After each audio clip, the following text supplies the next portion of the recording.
জয় হিন্দ বন্ধুরা। RRB NTPC hard study চ্যালেঞ্জের আজ ডে 8। প্রতিদিনের মতো সকালে ঘুম থেকে উঠিয়ে ধূপ জ্বালিয়ে আজকে টু ডু লিস্টটা তৈরি করে নিই।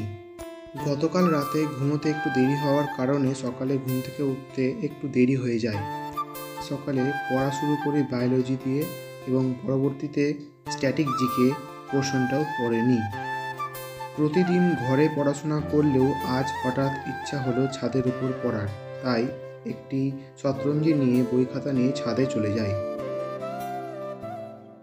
সকালের পড়া কমপ্লিট হয়ে যাওয়ার পরে 20 থেকে 25 মিনিট যোগাসন এবং মেডিটেশন করে নিই।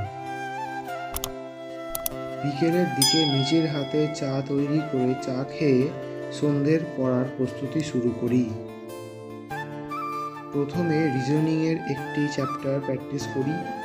এরপর চেয়ার টেবিলে পড়তে ইচ্ছা না করার কারণে খাতা পেন নিয়ে বিছানায় উঠে পড়ি এবং বেশ কিছু ম্যাথ প্র্যাকটিস করি।